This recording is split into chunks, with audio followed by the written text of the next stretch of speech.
మీరు ఉన్నారు, మీ తమ్ముడు ఉన్నాడు, శిరీష్ రెడ్డి గారు ఉన్నారు. ఎందుకు ఆ రోజు ఖండించలేదు? ఖండించడం వదిలే, శిరీష్ రెడ్డి గారు మూడుసార్లు కూడా ఎట్టి పరిస్థితుల్లో జూన్ 1 నుంచి బంద్ అని చెప్పారా లేదా? అందరు ఇక్కడ తీయండి. అది అందరూ కూడా తెలిసిన విషయమే కదా 3 సెక్టార్లలో. దీన్ని మీరు నా మీదకు తోలి ఏదో మీరు తప్పించుకున్నారంటే అది కరెక్ట్ కాదు. భగవంతుడు ఉన్నాడు, అంతేమంతా ఉంచి నా దేవుడు శ్రీ పవన్ కళ్యాణ్, ఆయన అంతా గమనిస్తాడు. అంత అమాయకులు శిక్ష పెడితే ఒప్పుకోడు, దుర్మార్గులు చండాలం ఏదో అంటారు కదా, మొత్తం తోలు తొక్క తీసి అంతు చూసేస్తాడు నేను, దుర్మార్గులు ఎవరైనా చేశారంటే. ఎందుకంటే నేను పార్టీ పెట్టినప్పటి నుంచి ఉంటున్నాను. పార్టీ పెట్టినప్పటి నుంచి నేను పవన్ కళ్యాణ్ గారి పార్టీ సిద్ధాంతాలు కానీ అది కానీ నేను ఎప్పుడూ అవాయిడ్ చేయలేదు. నాకు నిజంగా చాలా బాగా నా వ్యాపారాలు మానుకుని ఎక్కువ అసలు ఈ మధ్య చూడండి, నా థియేటర్లు నాకు ఈ సినిమాలే చేయటం లేదు. నేను వ్యాపారం బాగలేదు, సినిమాలు చేయటం లేదు. అయినా సరే సినిమాలు కూడా ఎలాగుంటున్నాయో మీరు పేయింగ్ కూడా లేవు చాలామంది. వాటికి నేను మామూలుగా ఉంటే మీరు నేనేదో మా పవన్ కళ్యాణ్ గారి భక్తుడిగా నేను ఆయన చేసి కార్యక్రమాలు అన్నీ కూడా సిద్ధాంతాలు కానీ జనాల్లో తీసుకెళ్ళి అన్నీ నేను నా అంతటా నేను మా జన సైనికులు, వీర మహిళలు వీళ్ళంతా సహాయ సహకారంతో నేను వెళుతుంటే నన్ను నా రాజకీయ భవిష్యత్తు మీద మీరు ఈ విధంగా మీ జనసేన నేత అని పేరు చెప్పి మీరు ఈ విధంగా నన్ను బ్లేమ్ చేయడం ఎంతవరకు సమంజసం? మీరు ఇప్పటికీ కూడా పత్రిక ముఖంగా ఛాలెంజ్ చేసి చెప్తున్నాను, హరిహర వీరమ్మలు నేను బ్యాన్ చేయండి అని మీరు వీడియో ఉందని అంటున్నారు కాబట్టి అది నిజంగా నిరూపించండి. మీకు దమ్ము ధైర్యం ఉంటే, లేకపోతే నేను కోర్టుకి వెళ్తాను మిమ్మల్ని ఎట్టి పరిస్థితులు. ఎందుకంటే నా భవిష్యత్తుతో ఆడుకున్నారు మీరు. ఎప్పుడో మే 13న వాళ్ళతోటి పెట్టిన దానికి అప్పుడు అనౌన్స్ లేదు, అది కూడా మేము బంద్ అని మాత్రం అనలేదు. వర్కౌట్ కాకపోతే మూసేస్తామని చెప్పాము, కానీ అసలు బంద్ అని మాత్రం కాలేదు. కాలితే చూడండి, జిల్లాలో ఇప్పుడు ఎన్ని థియేటర్లు ఉన్నాయి, ఎన్ని థియేటర్లు క్లోజ్ చేసి ఉన్నాయి ఒకసారి చూడండి. మన అందరూ ఆఫీసర్లు కూడా వెళ్ళారు, అన్ని థియేటర్లు చేశారు, ఎన్ని థియేటర్లు మూస్తున్నాయో వాళ్ళు చూశారు. ఇది ఎగ్జిబిటర్ల పరిస్థితి. దానికోసం అన్నాం, కానీ మీరు అసలు పవన్ కళ్యాణ్ గారి సినిమాని ఆపే దమ్ము ధైర్యం ఎవరికి ఉంటుందండి? సోల్జర్స్, జన సైనికులు అంటే ఎవడు అడ్డొచ్చినా సరే ఒప్పుకోరు. అటువంటిది మీరు ఈ విధంగా చేయడం ఎంతవరకు కరెక్టు? మీరు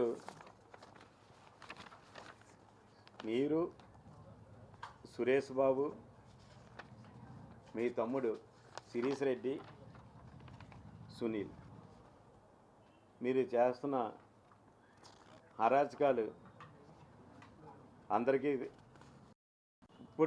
ఇప్పటివరకు ఎవరో చెప్పడానికి భయపడి ఉంటారు.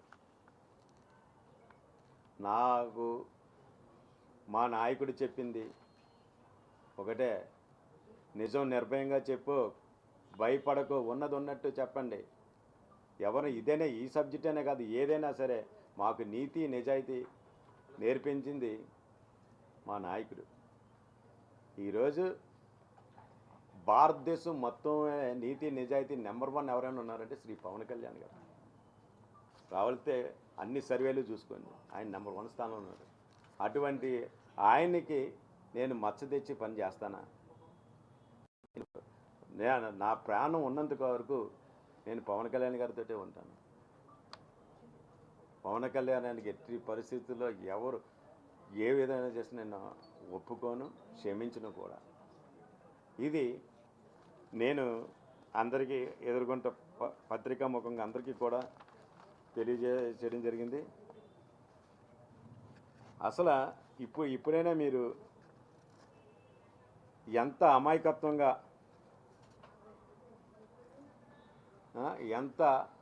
అమాయకత్వంగా ఏ విధంగా ప్రెస్ మీట్ పెట్టారు చాలామంది ట్విట్టర్లో కూడా చూస్తున్నారు. కమలాసన్ అని పెట్టడం కూడా చాలా చూసాం మనం.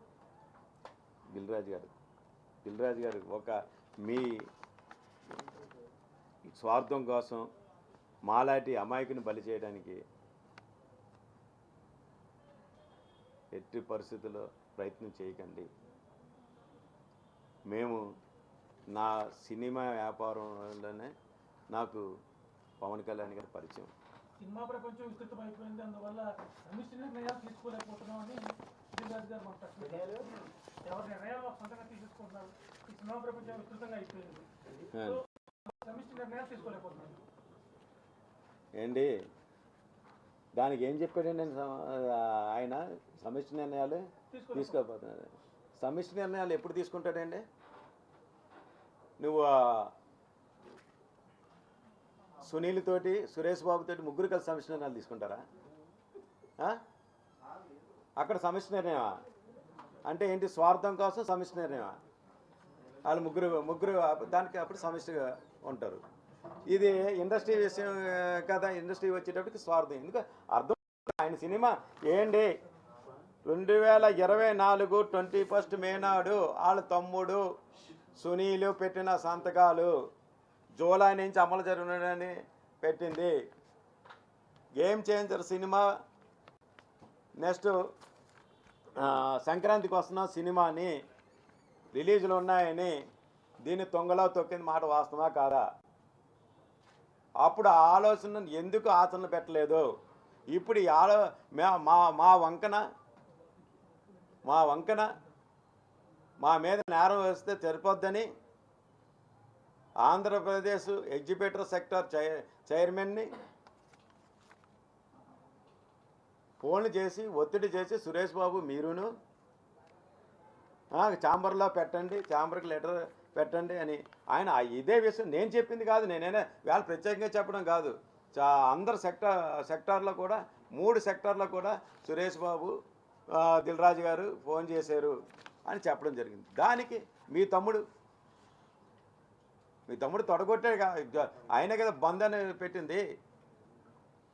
మేము బంద్ అన్న పదం ఎక్కడా లేదా? వర్కౌట్ కావటం లేదు. పర్సంటేజ్ విధానం వేస్తాం, లేకపోతే మూసివేస్తాం. మూసివేయడం అంటే ఎలాగా? ఇప్పుడు చూడండి, అన్ని థియేటర్లు కూడా మూసి ఉన్నాయి, ఈ సినిమాలు లేవు అన్న ఉద్దేశం. అందులోనే ఈ విషయంలో నన్ను టార్గెట్ చేసే దుస్సాహనానికి నిజంగా మీరు చేశారు. మీరు ఎంత స్వార్థపరులో ఇండస్ట్రీలో ఎవరిని కదిపినా దిల్రాజు గారు ఎవరిని కలిపినా చెప్తారు మీకోసం, మీ తమ్ముడి కోసం. వైజాగ్లో మీ మేనేజర్ శ్రీనివాస్ కోసం, థియేటర్లో అక్కడ ఎగ్జిబిటర్లో ఏ విధంగా ఇబ్బంది పెడుతున్నారో. నిన్నేదో ఎగ్జిబిటర్లు బాగా ఉన్నాయి, అదేదో నక్కవినంగా ఏమైనా చెప్పారు కదా. బాధలు ఉన్నాయి, బాధలు ఉన్నాయి, సాల్వ్ చేస్తుంది. నువ్వు పెద్దవన్నీ అన్నావు కదా. ఎన్ని సంవత్సరాల నుంచి ఎందుకు చేయలేదు? ఎన్ని సంవత్సరాల నుంచి ఉన్నది? ఈరోజు పవన్ కళ్యాణ్ గారు అందులోనూ కూడా డిప్యూటీ సీఎం హోదాలో తోలు తీసేస్తానని ఆ టైప్లో వార్నింగ్ ఇవ్వడంతో మీరు భయపడిపోయి మీరు ఈ విధంగా అది ఎలా తోలాలని ఈ విధంగా మీ తమ్ముడిని రక్షించుకోవడం కోసం మీరు పెట్టిన పన్నాగం. ఆ నలుగురు దిల్ రాజు గారు తమ్ముడు శిరీష్ రెడ్డి అండి, సురేష్ బాబు, సునీల్. దిల్ రాజు గారు చేసిన ఆరోపణలకి పార్టీ ఇంత సీరియస్గా మీ మీద యాక్షన్ తీసుకున్నప్పుడు, పార్టీని నమ్ముకుని పార్టీ పార్టీ స్థాపించినప్పటి నుంచి ఇప్పటిదాకా ఉన్న మీ మాటను నమ్మి